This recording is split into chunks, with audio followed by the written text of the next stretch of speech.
My name is Julius Malema. Many people know me as the president of the Economic Freedom Fighters. For years, I have stood on political stages across South Africa speaking about inequality, corruption, unemployment, and the daily struggles faced by millions of ordinary people. But today, I am not telling this story as a politician.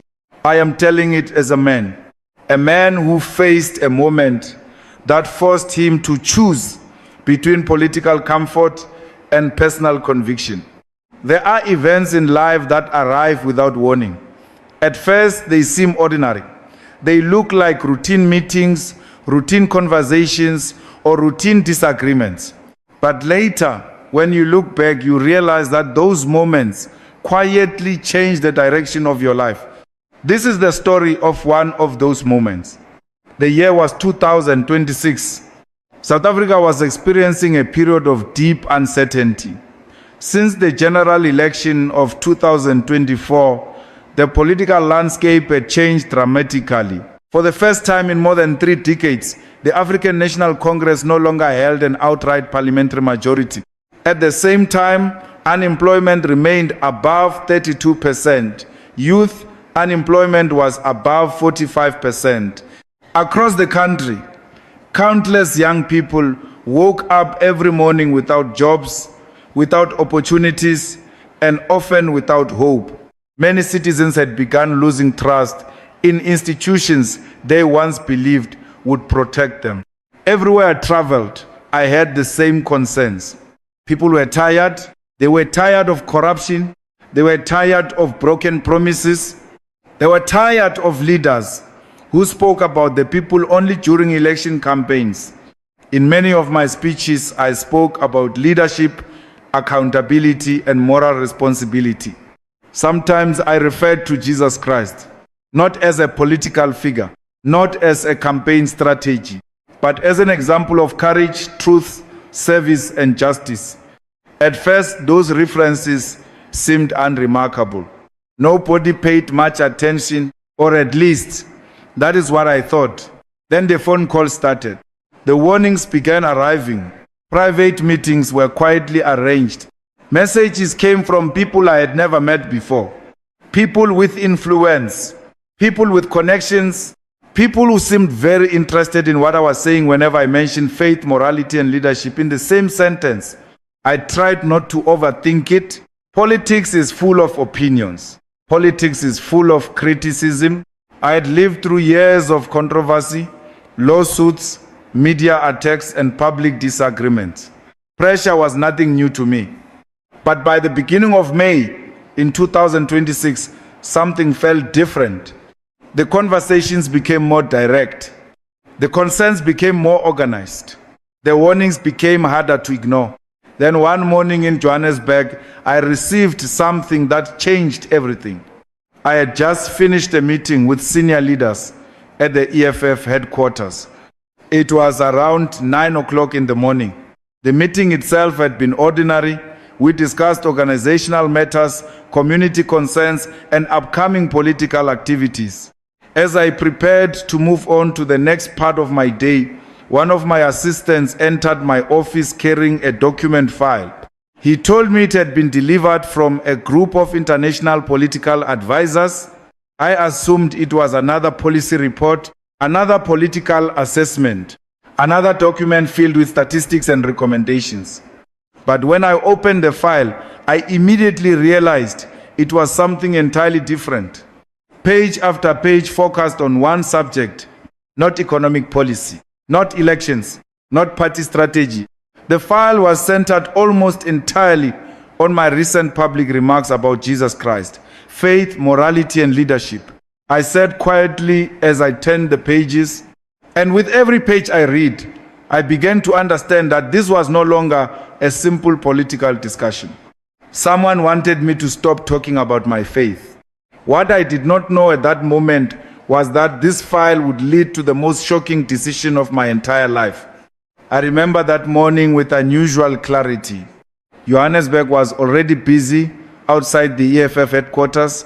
Cars moved through the streets. People hurried to work. News reports filled the radio stations with discussions about politics, unemployment, and the state of the country. For most South Africans, it was just another ordinary day. For me, it became the beginning of something I never expected. As I sat in my office looking through the file that had just been delivered, I noticed how carefully it had been prepared.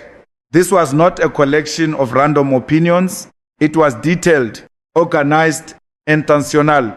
Every section focused on statements I had made during recent public appearances. Certain sentences had been highlighted, specific speeches had been transcribed, individual references to Jesus Christ had been isolated and analyzed. At first, I found it strange. Then I found it unsettling. The file contained observations from political consultants, media analysts, and communication strategists from outside South Africa. According to their assessment, my growing references to faith, morality, and the teachings of Jesus were creating what they described as unnecessary political complications. I read that phrase several times. Unnecessary political complications. What exactly did that mean? The report argued that modern political leaders should avoid discussing personal faith in public settings. It suggested that references to Jesus could distract from economic messages. It warned that discussions about morality might create political risks. The authors seemed convinced that leadership should be separated from spiritual conviction whenever possible. The more I read, the more I realized this was not simply an academic analysis. It was a message disguised as professional advice. One paragraph caught my attention immediately. It stated that public figures who continued connecting faith with leadership often experience resistance from influential institutions, major donors, and strategic partners. That sentence stayed in my mind long after I closed the file, because it did not sound like a prediction. It sounded like a warning. I leaned back in my chair and thought about the countless speeches I had delivered over the years. I had spoken about poverty. I had spoken about corruption. I had spoken about injustice. Whenever I mentioned Jesus, I did not do so to gain support. I did not do it to impress religious voters. I spoke about him because his teachings on serving others, defending the vulnerable, and standing for truth had always carried meaning for me. How could anyone discuss leadership without discussing morality? How could anyone discuss justice without discussing conscience? And how could conscience exist without some foundation deeper than political ambition? As those questions filled my mind, another realization began to emerge. The report was not reacting to a single speech. It was reacting to something larger. Somewhere, people had become concerned about the direction of my public message. Somewhere, people had decided that my references to faith had become inconvenient. The atmosphere in the office felt different after that. Every phone call seemed more significant. Every meeting seemed to carry hidden meaning. For the first time, I began wondering whether the pressure I had been sensing for weeks was connected. Perhaps the phone calls were not random. Perhaps the private conversations were not accidental. Perhaps different groups had reached the same conclusion. Perhaps they wanted me to stop talking about faith altogether. I did not yet know how serious the situation would become. I did not know that stronger warnings were still ahead. But before any of those warnings arrived, there was one particular speech that had already captured national attention and triggered a chain of events that could no longer be stopped. That speech took place at Orlando Stadium in Soweto, and what happened there would change everything. When I look back on everything that happened afterward, I often return to that day at Orlando Stadium in Soweto. At the time, it felt like another important public gathering. Nothing more, nothing less. More than 20,000 people had come together. They came from different communities, different backgrounds, and different generations. Some were workers, some were students, some were unemployed, some were pensioners, who had witnessed decades of political change in South Africa. What united them was a shared concern about the future. As I stood before that crowd, I could feel the frustration that had been building across the country. People were struggling, families were struggling, entire communities were struggling. The statistics were impossible to ignore. National unemployment remained above 32%. Youth unemployment was above 45%. Millions of young South Africans were searching for opportunities that never seemed to arrive. For many of them, each passing year brought more disappointment than hope. I spoke about these realities directly. I spoke about corruption. I spoke about leadership failures. I spoke about the responsibility of those who hold power. The crowd responded with energy because these were not abstract issues. These were the realities they lived every day. Then I said something that would later become the center of so much controversy. I spoke about Jesus Christ, not in a religious sermon, not in a theological debate. I spoke about leadership. I reminded the audience that true leadership is not about controlling people. It is about serving them. I said that throughout history, many leaders have sought power for themselves, while very few have been willing to sacrifice personal gain for the benefit of others. I pointed to Jesus as an example of courage, service, and moral conviction. I spoke about the importance of standing with ordinary people rather than protecting powerful interests. I spoke about truth. I spoke about justice. I spoke about responsibility. The crowd responded immediately. Many people applauded. Others stood. Some raised their hands. For a moment, it felt as though the entire stadium understood exactly what I was trying to say. The message was simple. A leader should serve people before serving power. That was it.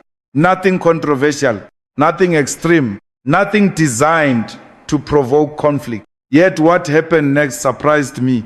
Within hours, clips from the speech began spreading across social media. The video traveled far beyond South Africa. People shared it on multiple platforms. News organizations discussed it. Commentators analyzed it. Supporters praised it. Critics questioned it. The conversation grew larger with every passing day. At first, I welcomed the discussion. Public debate is part of democracy. People have every right to agree or disagree. But then I began noticing something unusual. The strongest reactions were not focused on unemployment. They were not focused on corruption. They were not focused on the economic challenges facing millions of citizens. Instead, many discussions focused almost entirely on my references to Jesus and moral leadership. Some commentators accused me of bringing faith into politics. Others argued that spiritual values should remain private. A few suggested that leaders should avoid discussing personal beliefs altogether. I found these reactions fascinating. No one seemed disturbed by discussions about power. No one seemed disturbed by discussions about elections. No one seemed disturbed by discussions about political strategy. But the moment faith entered the conversation, people suddenly became uncomfortable. The more attention the speech received, the more attention I received from individuals I had never heard from before. Messages arrived through intermediaries. Questions were raised during private conversations. People wanted clarification. People wanted reassurance.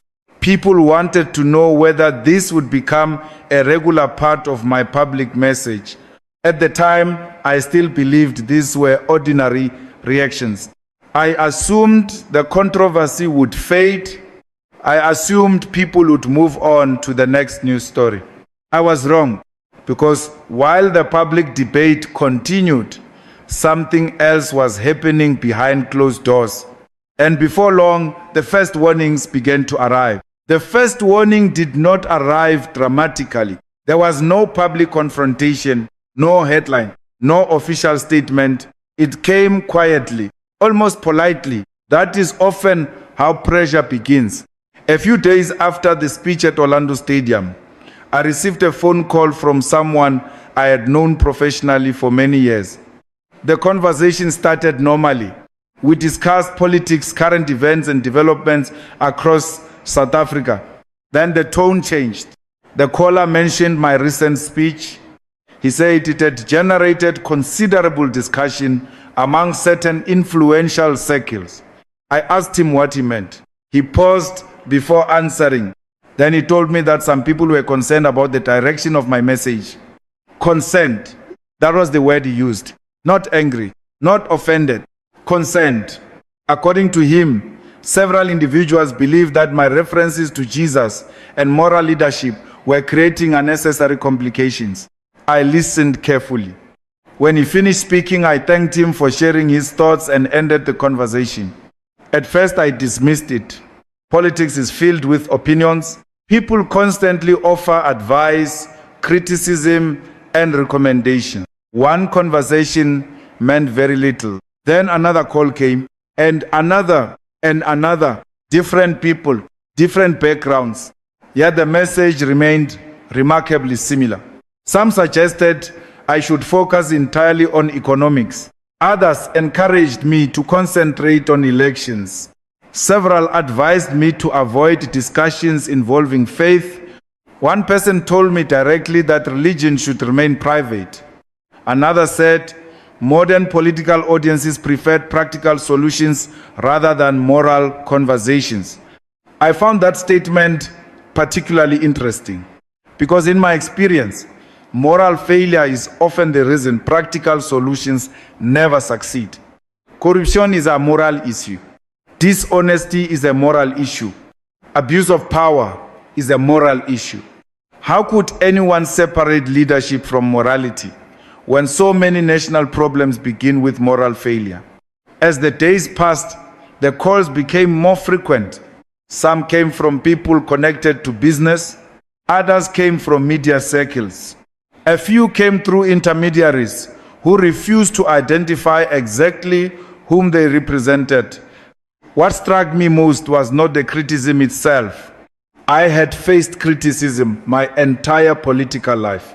What struck me was the consistency. People who normally disagreed with one another suddenly seemed united around a single recommendation. Stop talking about faith. Avoid mentioning Jesus. Stay focused on politics. Stay focused on economics. Stay within the boundaries others considered acceptable. The pattern became impossible to ignore. Then concerns from outside South Africa began reaching me. International contacts raised similar questions. Political observers offered similar advice. Communication specialists suggested adjustments to future speeches. The language varied. The objective did not. By then, I could feel the pressure growing. Not overwhelming pressure, not yet, but enough to make me pause and think, enough to make me realize that something larger was unfolding behind the scenes. I began asking myself an uncomfortable question. Why were so many people bothered by simple references to faith and moral responsibility? I was not calling for a religious government. I was not demanding that anyone share my beliefs. I was simply speaking about values, truth, service, justice, integrity, concepts that should matter to everyone regardless of political affiliation. Yet somehow those ideas had become controversial. The more I reflected on the situation, the more I sensed that the issue was not really about religion. The issue was about independence. Some people seemed comfortable when leaders repeated approved talking points. They seemed comfortable when leaders discussed polls, strategies, and elections. But they became uncomfortable when leaders spoke from conscience. Conscience is difficult to control. And perhaps that was the real problem. Still, despite these growing concerns, I remained calm. I continued listening. I continued observing. I continued weighing everything carefully. Then an invitation arrived, a private meeting, a confidential conversation, a gathering involving political advisors, media representatives, and strategic analysts. The location was Sandton, Johannesburg, and during that meeting, the message would become far more direct than anything I had heard before. A few days after those calls began multiplying, I received an invitation to a private meeting in Sandton. Anyone familiar with Johannesburg knows that Sandton is often described as the financial heart of South Africa. Important business decisions are made there. Major investments are discussed there. Power moves quietly through its boardrooms and conference halls. The invitation appeared professional and respectful. Nothing about it seemed unusual on the surface. I was told that several experienced advisors wished to discuss public perception, political strategy, and future opportunities. Meetings like this are common in public life. So I agreed to attend. When I arrived, the atmosphere immediately felt different from what I had expected. The room was calm. The conversation was polite. But beneath the politeness, there was a seriousness that was impossible to miss. Several people were present. Some were political consultants. Others worked in media and communications. A few specialized in public opinion analysis and long-term political strategy. Most of them were individuals accustomed to influencing public narratives from behind the scenes rather than from public stages. After a few minutes of introductions, the discussion moved directly to the issue they wanted to address. My recent speeches, particularly the parts involving faith. One advisor spoke first. He explained that political leaders often succeed when they focus narrowly on economic and social issues. According to him, references to personal faith could complicate messaging and create unnecessary controversy. Another participant agreed. He argued that religion should remain a private matter. He said voters expected politicians to discuss jobs, inflation, education, and public services. He suggested that discussions about Jesus risk distracting from those priorities. I listened carefully. I did not interrupt. I wanted to understand exactly what they were trying to say. As the meeting continued, the language became more direct. One participant explained that certain influential groups were becoming uncomfortable with my public references to faith. Another suggested that continuing down this path could affect political relationships and future opportunities. Then someone finally said what others had been carefully avoiding. If you continue speaking this way, he said, your political image may suffer. The room became very quiet. No one disagreed with him. No one appeared surprised. It was clear that this was the central purpose of the meeting. The discussion was not really about communication strategy. It was not really about media management. It was about boundaries. More specifically, it was about boundaries they believed I should not cross. For several moments, I simply sat there and reflected on everything I had heard. I thought about the thousands of people who attended the Soweto gathering. I thought about the young South Africans searching for work. I thought about families struggling under economic pressure. I thought about citizens who had become exhausted by corruption and dishonesty. And then I thought about a simple question. If leaders are allowed to discuss power, why can they not discuss responsibility? If leaders are allowed to discuss success, why can they not discuss conscience? If leaders are allowed to pursue influence, why can they not speak about the values that guide how influence should be used? The answers offered during that meeting never truly addressed those questions. Instead, the conversation kept returning to risk. Political risk, media risk, strategic risk, reputational risk. Everything was measured according to potential consequences. Very little was measured according to principle. Eventually, the meeting came to an end. The participants remained professional throughout. No one raised their voice. No one threatened me. No one demanded anything directly. Yet, when I walked out of that building, I understood something important. The pressure was becoming organized. The concerns were no longer isolated opinions.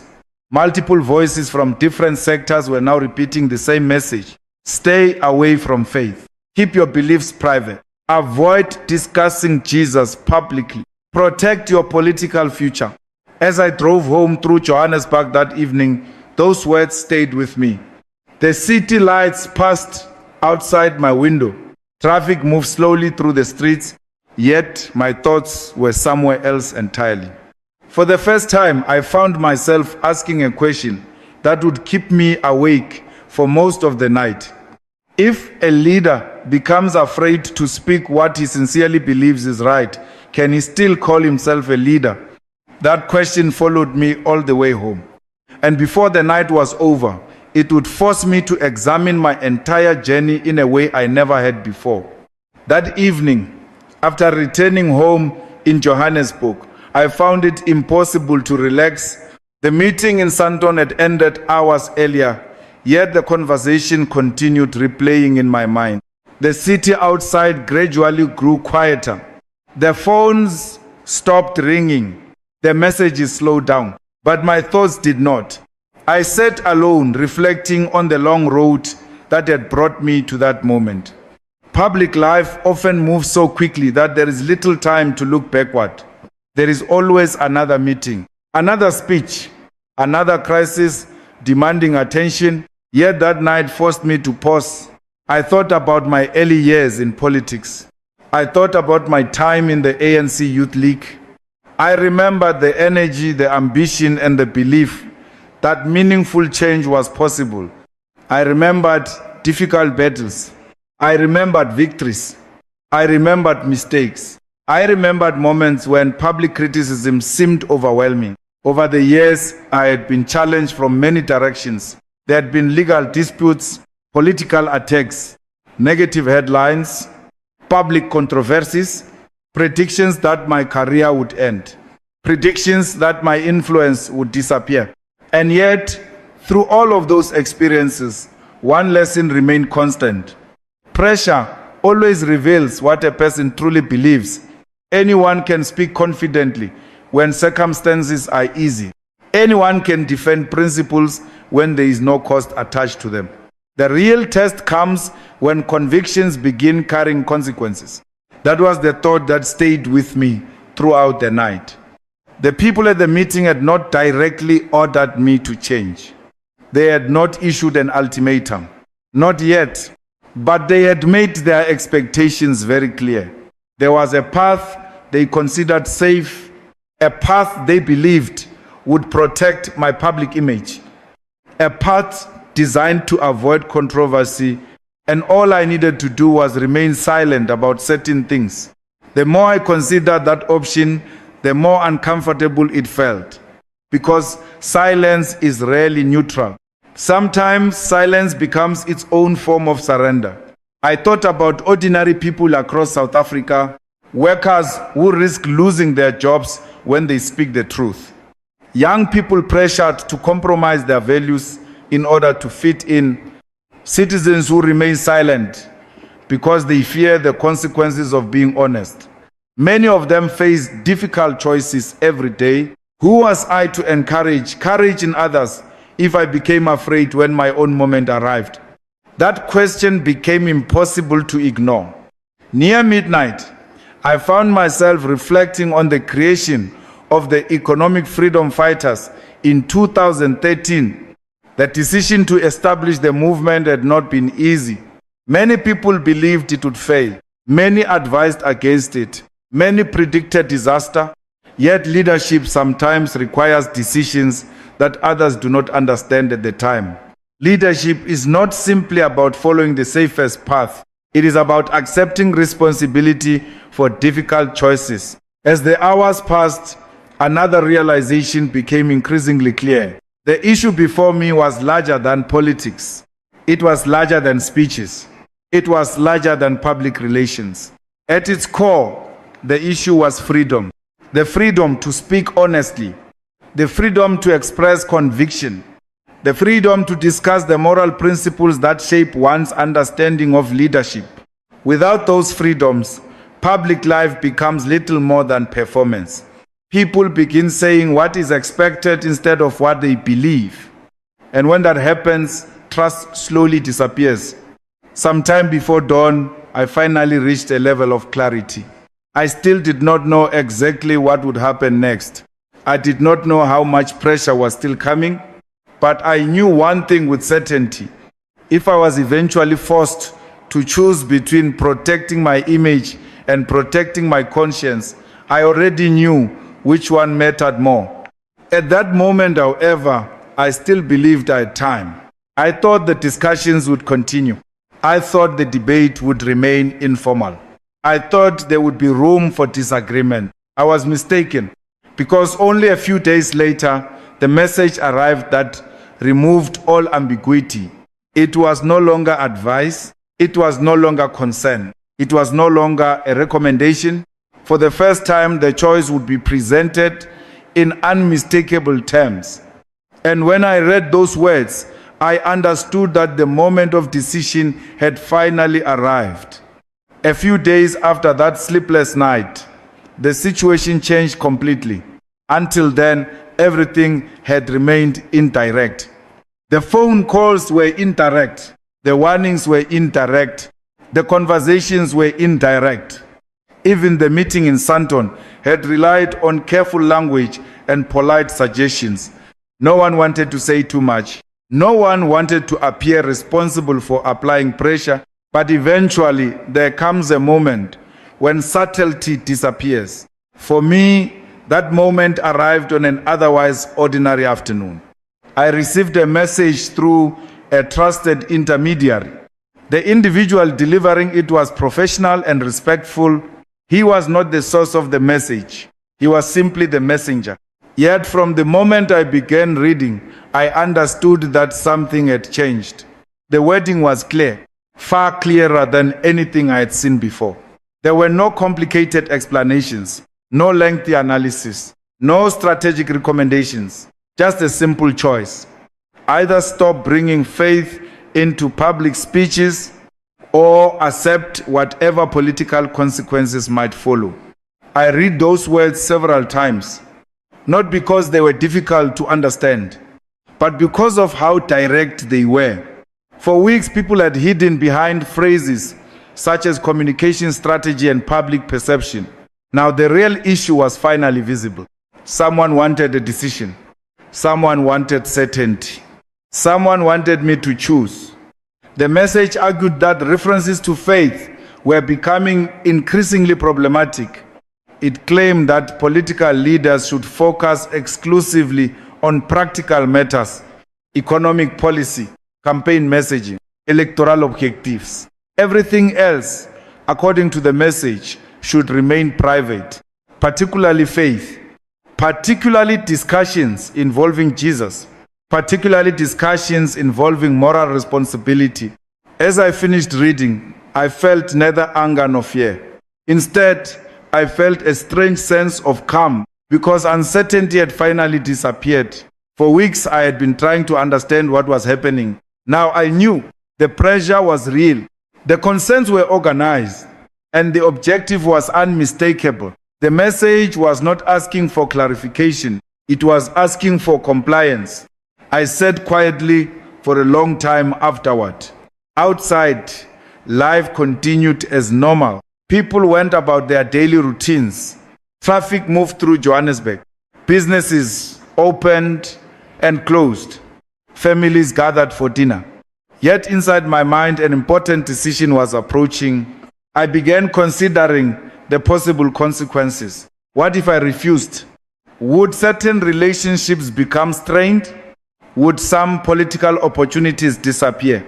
Would criticism increase? Would influential voices attempt to damage my reputation? All of those outcomes seemed possible. In politics, consequences are never theoretical. They are often immediate and very public. But then another question entered my mind. What would happen if I agreed? What would happen if I accepted the condition being presented? At first glance, the answer seemed simple. Life would become easier. The criticism might decrease. The pressure might disappear. The controversy might fade. But beneath those advantages was a much deeper cost. I would know that I had surrendered something important. I would know that fear had influenced my decisions.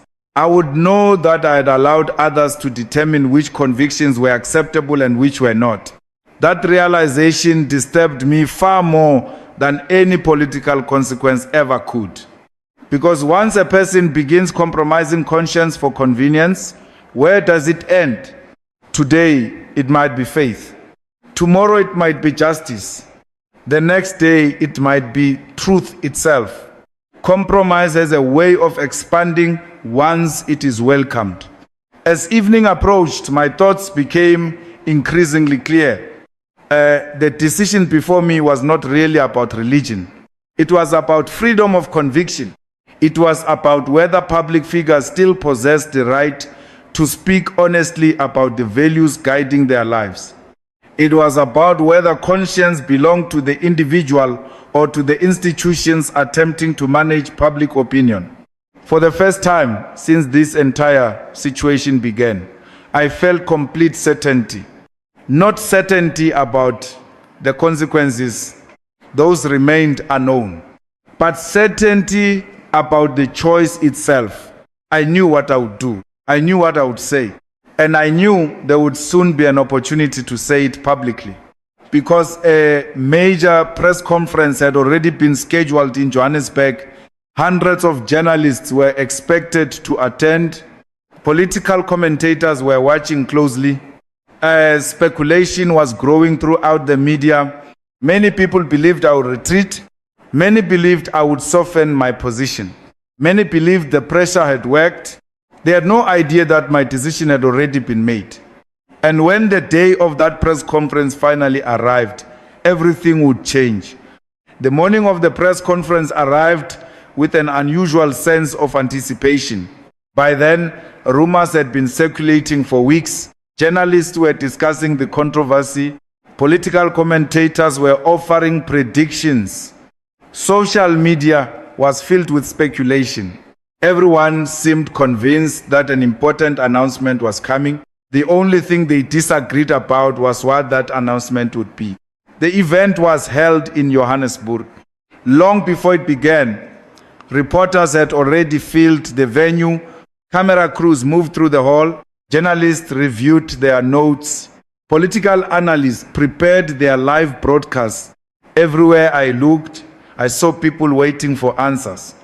Many of them believed they already knew what those answers would be. According to some commentators, I had reached the limit of what I was willing to risk. According to others, the pressure from influential voices had become too great. Several analysts predicted that I would adjust my public message. Some expected a clarification, others expected an apology. A few even predicted a complete retreat from discussing faith in public settings. As I prepared backstage, I was aware of all those expectations. I knew what people were saying. I knew what many observers hoped would happen. I also knew what certain individuals expected me to do. That was why the atmosphere felt so significant. This was no longer a private discussion, no longer a confidential disagreement. Whatever happened next would happen in full public view. For a few moments, I stood alone and reflected on everything that had led to that day. I thought about the file delivered to my office. I thought about the speech in Soweto. I thought about the phone calls, the warnings, the meeting in Sandton, the sleepless night, and finally, the ultimatum that had forced a decision. Each event had brought me closer to this moment. Each event had asked the same question in a different form. What matters more, approval or conviction, comfort or conscience, safety or truth?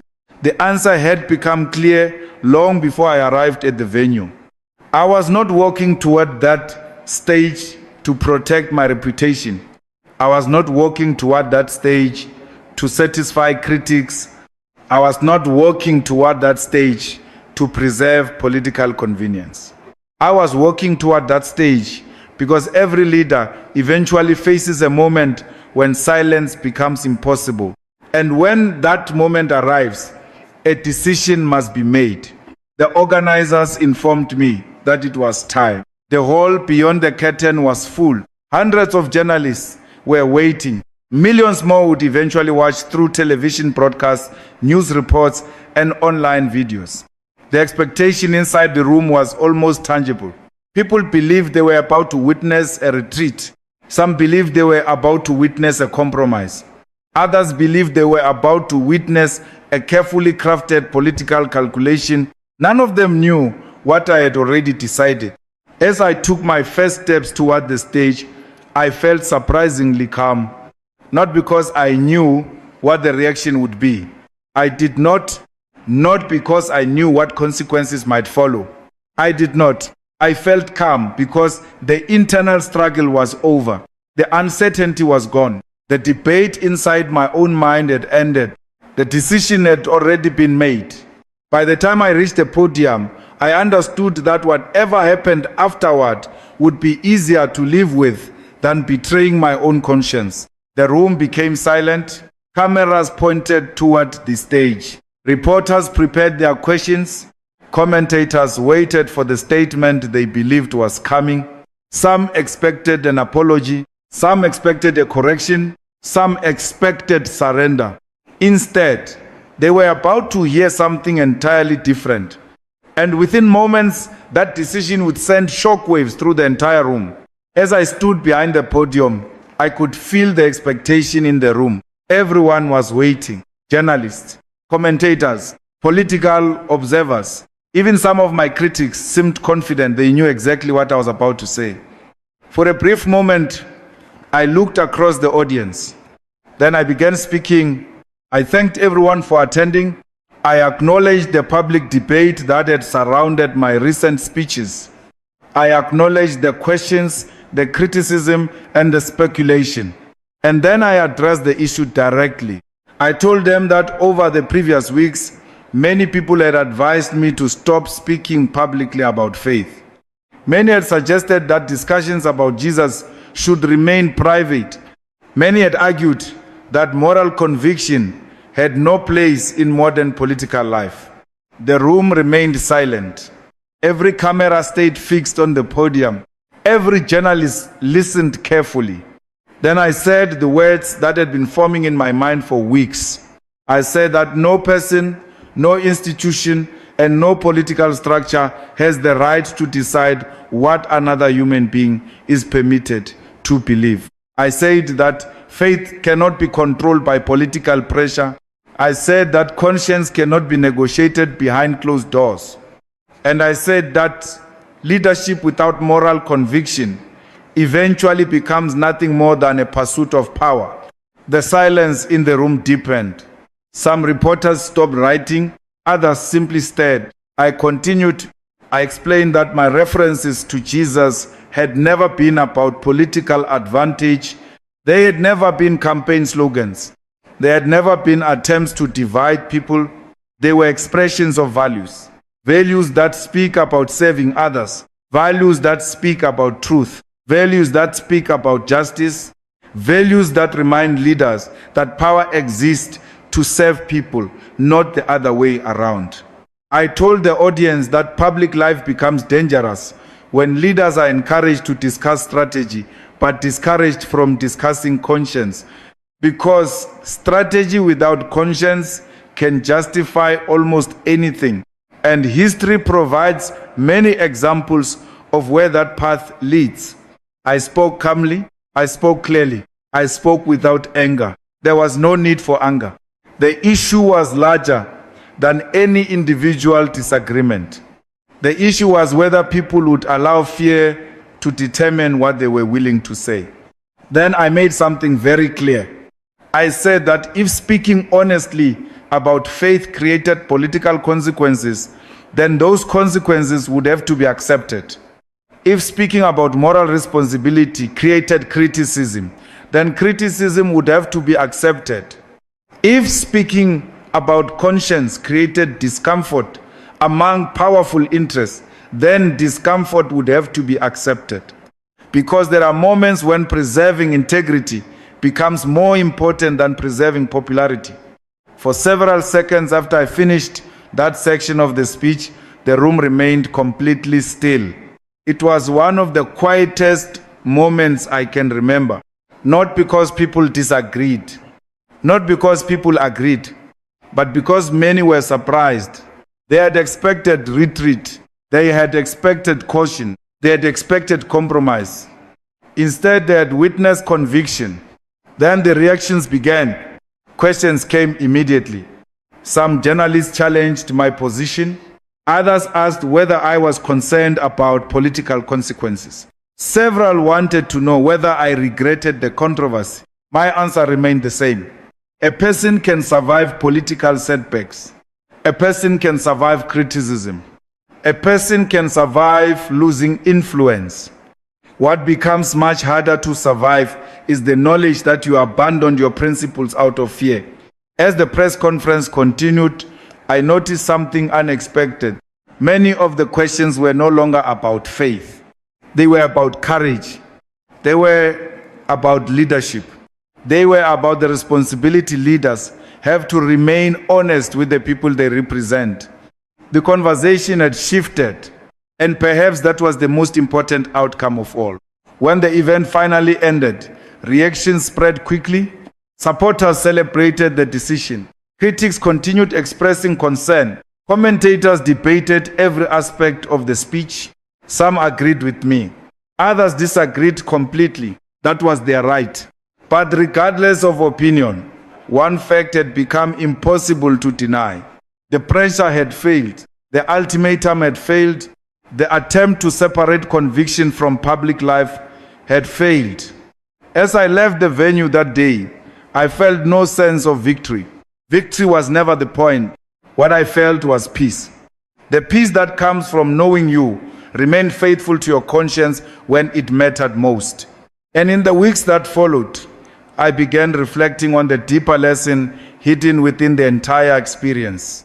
A lesson far more important than politics. A lesson I believe people everywhere can understand. Whether they live in South Africa, across Africa, in the United States, or anywhere else in the world. Because sooner or later, every person faces a moment when they must decide what they are willing to stand for. And that is the lesson I want to leave with you. As I look back on everything that happened, I realized that the story was never really about a press conference. It was never really about a speech.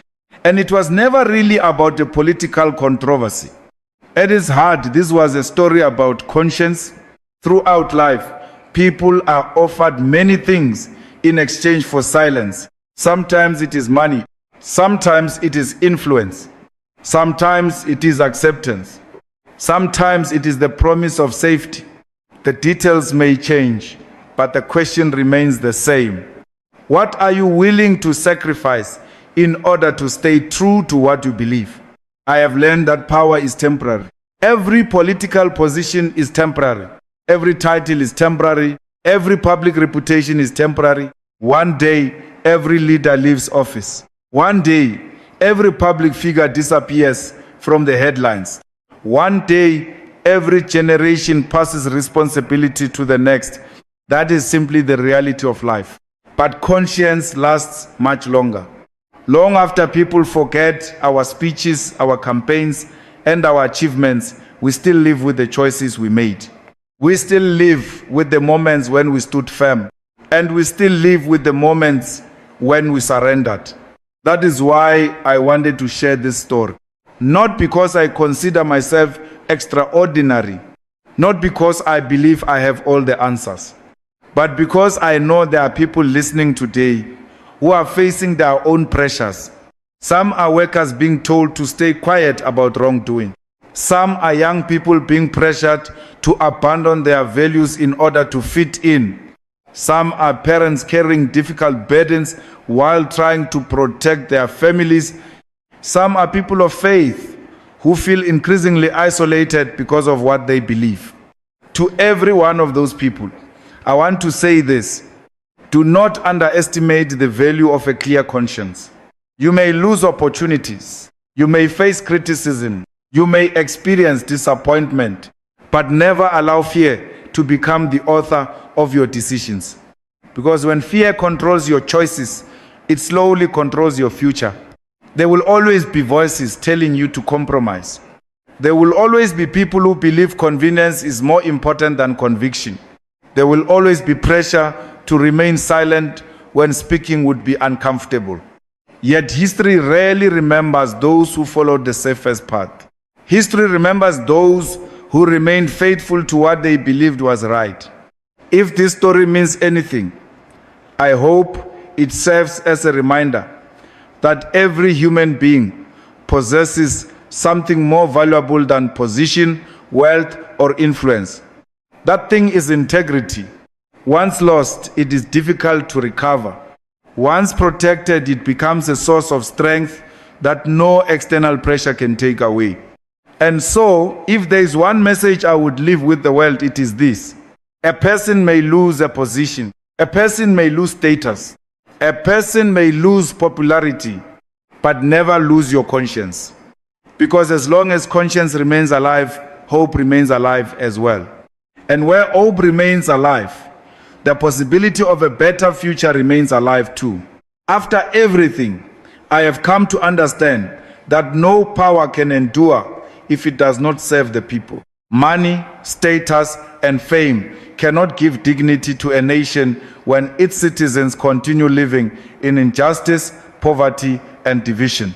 The world today faces too many conflicts, inequalities, and forms of suffering. I pray for a better future for South Africa, for the people of the United States, and for all those around the world who long for peace and justice. Let us reject selfishness and endless greed. Let us stand against injustice, oppression, and every force that seeks to divide human beings from one another. Let us build societies founded on respect, unity, compassion, and responsibility toward future generations. No matter how difficult the road may become, do not lose faith in the future. Every nation possesses the power to change its destiny when its people choose unity over division and courage over fear. Africa will rise, justice will prevail, and hope will always belong to those who refuse to surrender their belief in a better world. If this story has encouraged you in any way, I would be grateful to hear your thoughts, share your experience, your encouragement, or your own story of standing firm when pressure came.